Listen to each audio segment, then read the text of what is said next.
Dr. SNS College of Arts and Science, Autonomous.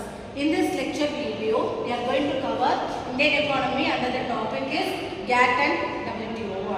So GATT is nothing but it is an international trade between the countries. The trade usually the countries become developing countries or developed country. There must be a balance of payment between the export and the import. So we should be mainly concentrate on GATT and WTO. It should support or it will help the countries like India, developing countries like India, or developed countries like USA, or China, Germany, Russia, whatever it may be. That must be a mutual understanding between the trade. There should no disputes between them. So based on that, we are going to have a difference between GATT and WTO. So first we will see the abbreviation for GATT. It is a general agreement. It is a general agreement of the tariff and trade. So the general agreement between the two countries, they have a general agreement for the tariff, how much the rate we can fix for the product and for the trade. So the WTO, we all know, it is the World Trade Organization.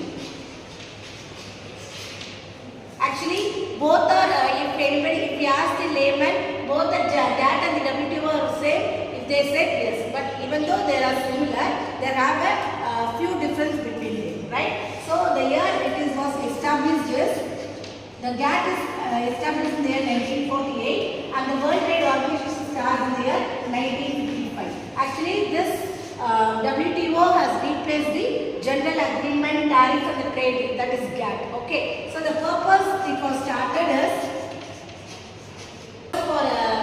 at GATT is to strengthen the trade between the countries. So the purpose of the GATT is strengthening the business, strengthening the trade between the countries, between two countries. When we talk about WTO, the purpose of the World Trade Organization is not only the trade between the countries, but also the trade between the countries. What trade usually we have to do between the countries? We usually export and import between the countries, right? The goods. So the product actually distributed, or the product should be export and import, and also they are having the service also in the WTO. So when we talk about GATT, that is only the strengthen the trade only for the goods. But here they are having the strengthen for the goods and also the service and framework. So when we talk about GATT framework, there is no permanent structure. So this is the way we have to follow it like this. They are not having any permanent structure. No permanent structure for the framework. But in the WTO, there is a permanent structure. This is the way we have to move on to the export or import. This is the trade or the tariff we have to fix it for this country for the trade. So that is a permanent structure. The rules and regulations we have to follow here. And when we talk about disputes, any disputes arises between the countries, like while they are having a trade between the countries. Here in the GATT, if there is any dispute arises, they will move on to the next level of the judgment. If dispute arises, they will move on to the next settlement. That is next step of the next level of the judgment. But in the WTO, they will find out the solution within their members. There are 157 members in the WTO. So within their 157 members, they will discuss and they will give a solution for them. So here they will solve the problem with their member system. So these are the basic difference between GATT and WTO.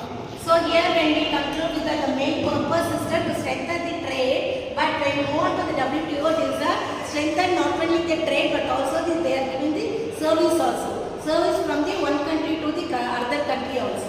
And then if there is any dispute arises between the countries, here they are not able to console or they are not able to give the solution for within their members. But here they have a solution team, they will give the proper guidance. basic difference between the GATT and the WTO. When it will move on very smoothly, it will create a better payment, balance of payment, that is export and import will be move on very smoothly between the countries. It will give a high level of GDP and high level of development to the next level for the countries. Thank you.